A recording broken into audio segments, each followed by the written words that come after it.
Hello guys, good afternoon. आज हम सभी के सामने आज सिंधु घाटी सभ्यता के बारे में डिस्कस करेंगे। सिंधु घाटी सभ्यता क्या थी और कहाँ से कहाँ तक थी। सिंधु घाटी का सभ्यता, सिंधु घाटी का जो सन है वो कब से कब तक है, चलिए आज हम डिस्कस करते हैं। सिंधु घाटी सभ्यता का विकास कहाँ से कहाँ तक था। सिंधु घाटी की सभ्यता खोज किसने की थी, सबसे पहले लिखिए इसकी खोज किसने की थी। सबसे पहले सिंधु घाटी सभ्यता की खोज राखल दास बनर्जी सिंधु घाटी सभ्यता की खोज सिंधु घाटी की सभ्यता की खोज किसने थी? चार्ल्स मेसन ने सिंधु घाटी सभ्यता की खोज की थी। चार्ल्स मेसन ने सिंधु घाटी सभ्यता की खोज की थी और इसको अपनी पत्रिका में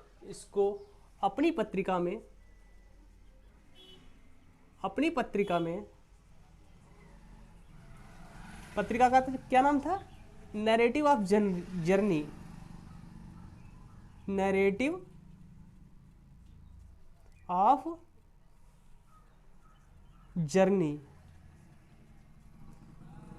ऑफ जर्नी इसमें मेंशन किया था।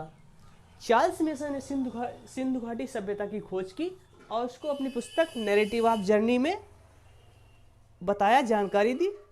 जेम्स बर्टन और विलियम बर्टन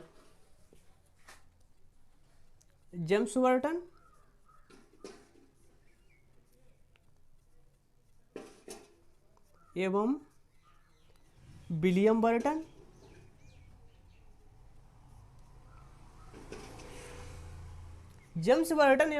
बर्टन ने इसकी ठेकेदारी, जेम्स विलियम और बर्टन ठेकेदारी में सन 1856 जो काम चल रहा था सिंधु घाटी सभ्यता का, जो काम चल रहा, रेलवे लाइन बिछाई जा रही थी सिंधु घाटी सभ्यता में, उस समय की जानकारी दी।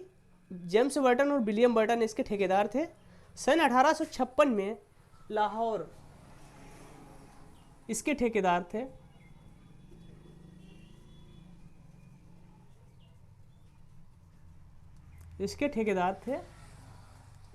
कहाँ से कहाँ तक? लाहौर से मुल्तान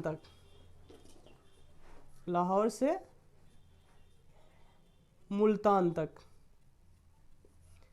रेलवे लाइन बिछाई जा रही थी।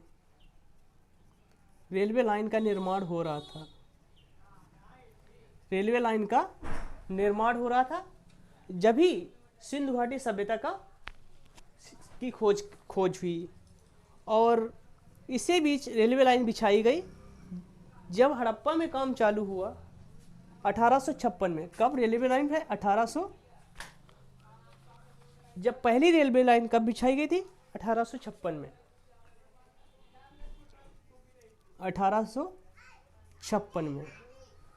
1856 में लाहौर और मुल्तान के बीच रेलवे लाइन का निर्माण चल रहा था। तभी सिंधु घाटी सभ्यता की खोज हुई थी। किसने की थी? चार्ल्स मेसन ने इसकी खोज की थी और अपनी पुस्तक इसमें डिस्कस किया। जेम्स बर्टन और विलियम बर्टन इसके ठेकेदार थे। उन्होंने जब वो ठेकेदारी कर रहे थे लाइन बिछाने की, तो लाहौर और मुल्तान के बीच जो लाइन बिछाई गई थी वो 1856 में, उसी में सिंधु घाटी सभ्यता के कुछ अवशेष मिले। जब हड़प्पा का काम चल रहा था, हड़प्पा में काम चल रहा था, वहाँ से कुछ दबी हुई मिट्टी से, वहाँ की मिट्टी में कुछ दबी हुई ईंटें मिली। क्या मिली? ईंटें। वहाँ की मिट्टी में दबी हुई ईंटें मिली। जब गड्ढे खोदे गए, वहाँ पर खुदाई की गई, तो वहाँ पर ईंटें प्राप्त हुई और उन ईंटों का निर्माण ठेकेदारों ने उन ईंटों को अपने काम में ले लिया। ठेकेदार थे जेम्स बर्टन और विलियम बर्टन ने कहा चलो इनको अपने काम में ले लेते हैं। वहाँ से हड़प्पा की खुदाई हुई, वहाँ से ईंटों के अवशेष प्राप्त हुए थे। तो ठेकेदारों को वैसे भी थोड़ा लालच होता है, तो उन्होंने वो ईंटें, पहले बात ईंटों का कहीं वही अवशेष ही नहीं मिले, सबसे पहले हड़प्पा में ही ईंटों के अवशेष मिले, तो इन्होंने वो ईंटें अपने काम में ले ली। क्वेश्चन नंबर पॉइंट नंबर 2 की तरफ चलते हैं। अलेक्जेंडर कनिंघम, अलेक्जेंडर कनिंघम कौन था? अलेक्जेंडर कनिंघम कौन था, समझते हैं इसके बारे में। अलेक्जेंडर कनिंघम 1853 से 1856 तक, 1853 से 1856 तक, अलेक्जेंडर कनिंघम 1853 से 1856 तक इस क्षेत्र में बहुत बार यात्रा की। इसने इस क्षेत्र में, सिंधु घाटी सभ्यता क्षेत्र में अनेकों बार यात्रा की इसने, मगर इसको अनेकों बार यात्रा की, मगर इसको सफलता हाथ नहीं लगी, इसको सफलता नहीं मिली। इसने खोज करने की कोशिश तो बहुत की, मगर इसको सफलता नहीं मिली। फिर उसके बाद जानकारी जुटाने की कोशिश करता रहा, सफलता नहीं मिल पाई। उसके बाद सर जॉन मार्शल आए। सर जॉन मार्शल आए। सर जॉन मार्शल आए कब? सर जॉन मार्शल आ गए थे 1941 में, सॉरी 1921 में, 1921 में। इसके बाद सर जॉन मार्शल आए 1921 में। तो इन्होंने क्या किया, सॉरी, सर जॉन मार्शल के नेतृत्व में, इनके नेतृत्व में 1921 में दयाराम साहनी ने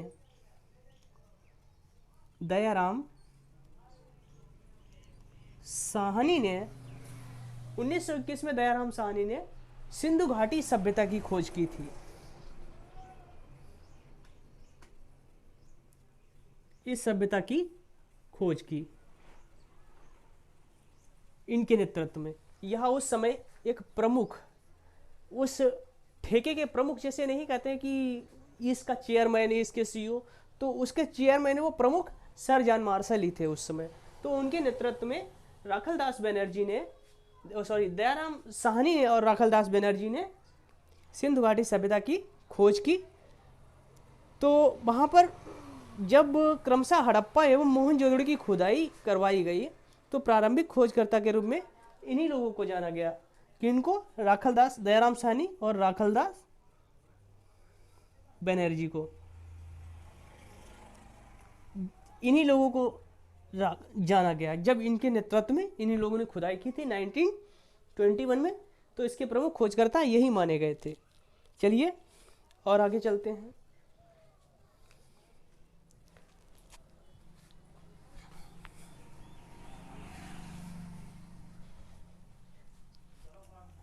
अब अगर आप लोग मेरे चैनल पर वीडियो देख रहे हो तो हम कृपया हमारे चैनल को सब्सक्राइब जरूर करें, आपसे मेरा निवेदन है।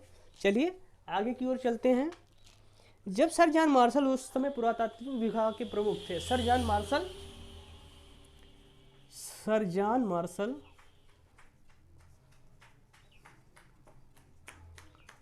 उस समय पुरातात्विक विभाग के प्रमुख थे। पुरातात्विक मतलब जो खोज या किसी स्थल का निर्माण या किसी स्थल के निर्माण की खुदाई, तो उसको पुरातात्विक कहा जाता है। पुरातात्विक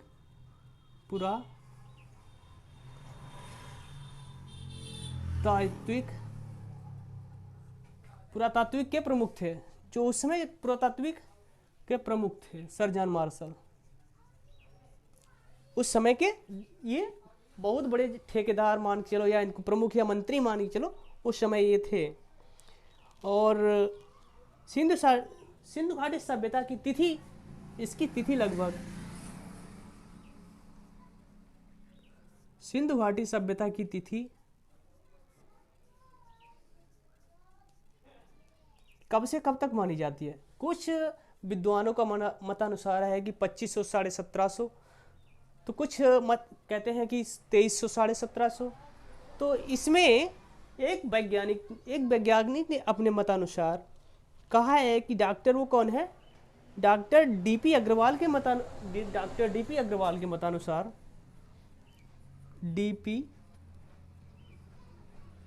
डीपी अग्रवाल, इन्होंने कहा है कि जो एक्यूरेट टाइम है सिंधु घाटी सभ्यता का वो है 2300 से लगाकर 2300 से 1750। डीपी अग्रवाल ने इसको करेक्ट टाइम बताया है कि यह 2300 1750 तक सिंधु घाटी सभ्यता का कार्यकाल रहा। इन्होंने इस पर बहुत बड़ी जैसे डिबेट हुई, तो उसमें सिंधु घाटी सभ्यता का कार्यकाल डीपी अग्रवाल ने कहा कि यह 2300 से 1750 ही था। चलिए इसकी विशेषताओं के बारे में जानकारी लेते हैं कि सिंधु घाटी सभ्यता में क्या विशेषताएं मिली, क्या विशेष प्रमुख था। इसकी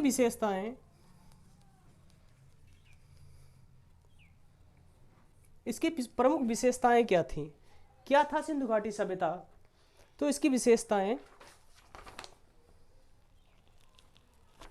सिंधु घाटी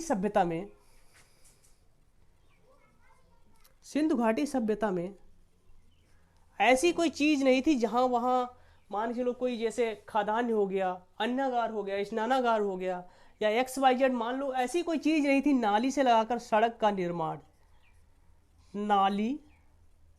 सड़क का निर्माण एकदम शहरी, मान चलो एक नगरीय सभ्यता थी, एक नगरीय सभ्यता थी। सिंधु घाटी सभ्यता एक नगरीय सभ्यता थी, वहाँ पर हर चीज़ अवेलेबल थी।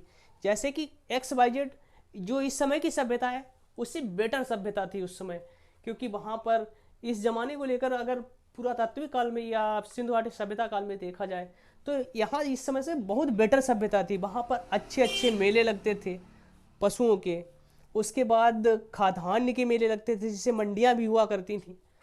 तो यही इसकी विशेषता थी एकदम नगरीय सभ्यता के बारे में। चलिए इसकी और अधिक जानकारी के लिए आगे बढ़ते हैं।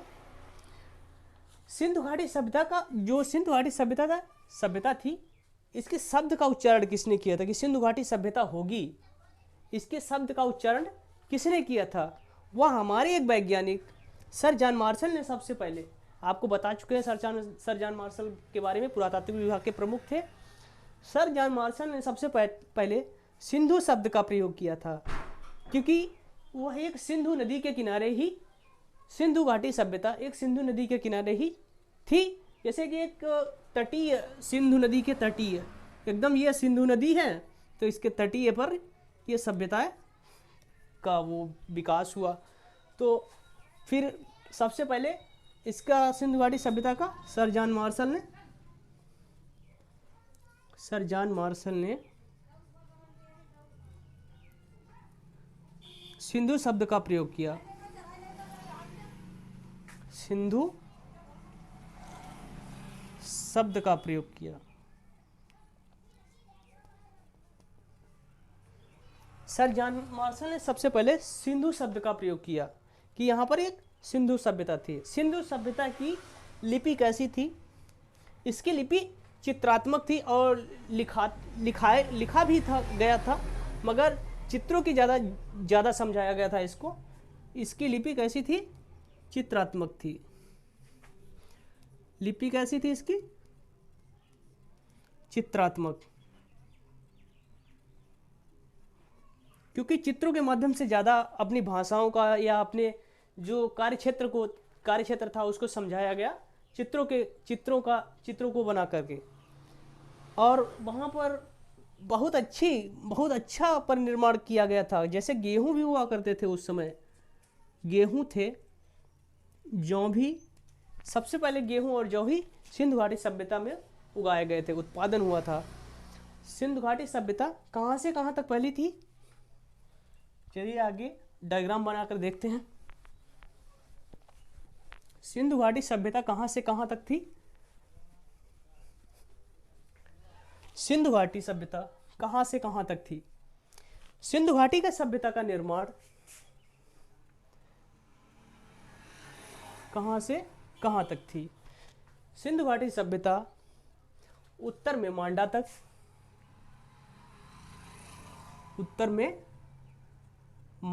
थी, और दक्षिण में कहाँ तक थी, दक्षिण में दैमाबाद तक थी। यह कहाँ पड़ता है, ये महाराष्ट्र में है, यह महाराष्ट्र में है। पश्चिम में सुतकांगेडोर।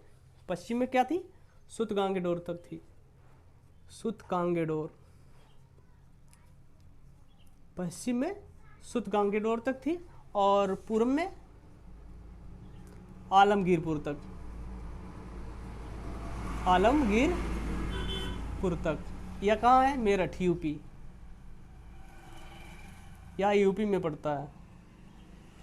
यह मेरठ यूपी में है। सिंधु घाटी सभ्यता यहाँ से यहाँ तक फैली थी। सिंधु घाटी सभ्यता का विस्तार बहुत बड़ा था।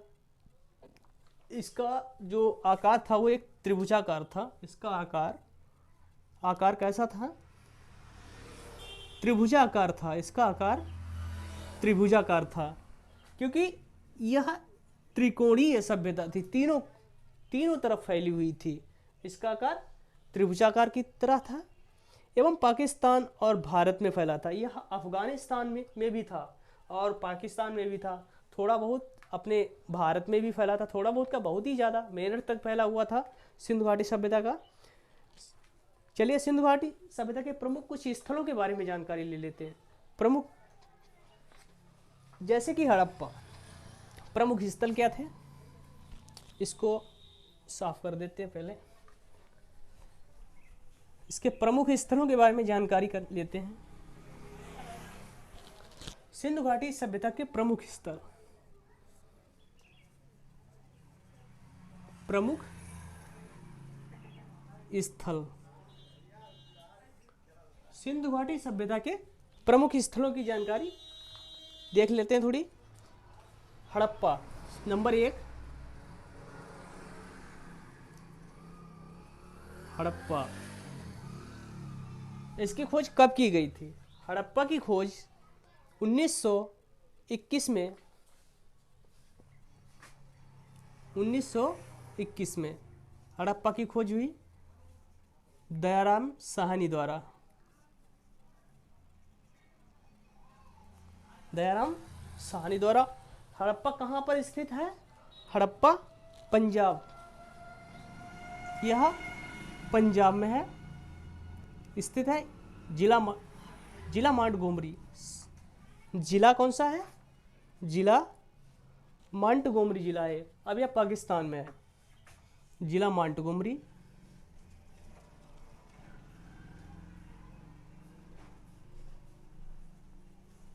जिला मांटगोमरी पाकिस्तान।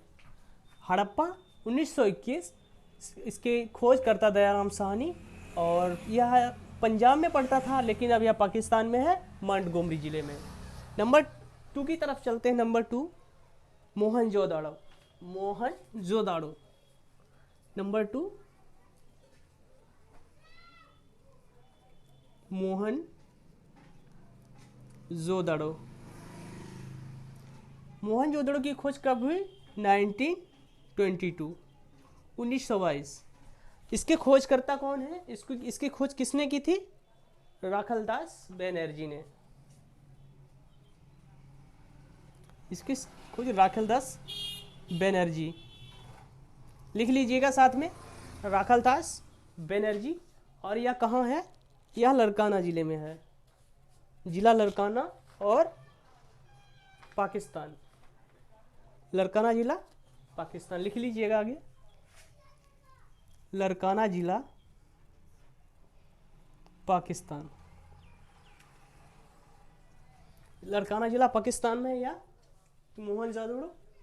नंबर 3 लिख लीजिए। कुछ थोड़े बहुत इंपॉर्टेंट बता देते हैं। नंबर 3 लोथल। नंबर 3 लोथल जो पूछे जाते हैं एक्यूरेट में।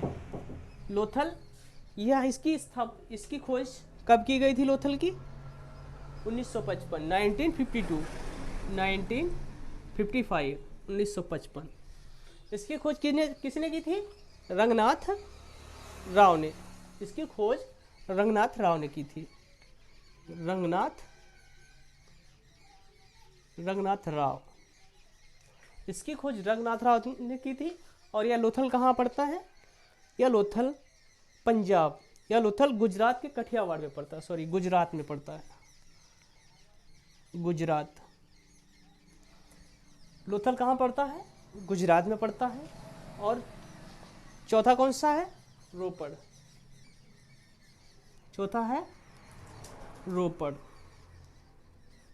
रोपड़ की खोज किसने कब की गई थी? रोपड़ की खोज 1953 से 56 में की गई थी। 1953 से 56 के बीच रोपड़ की खोज 1953 से 56 के बीच की गई थी। इसकी खोज किसने की थी? यज्ञदत्त शर्मा ने। यज्ञदत्त शर्मा, यज्ञदत्त शर्मा ने की थी। यह रोपड़ कहाँ पड़ता है? रोपड़ पंजाब, पंजाब में पड़ता है। रोपड़ कहाँ है? पंजाब में पड़ता है। नंबर 5 लिख लीजिए, आलमगीरपुर।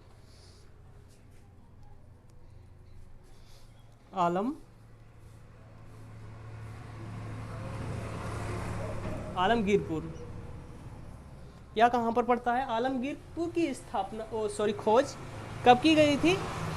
यहाँ 1958 में की गई थी। 1958 में, 1958 में इसकी खोज 1958 में यज्ञदत्त शर्मा ने की थी, क्योंकि यह यूपी में है। यज्ञदत्त शर्मा ने की थी। यह यूपी में है, उत्तर प्रदेश। चलिए 4-5 बता दिए हैं आपको, और यह सबसे ज़्यादा इम्पोर्टेंट है। एक और लिख लीजिए आगे, धौलावीरा।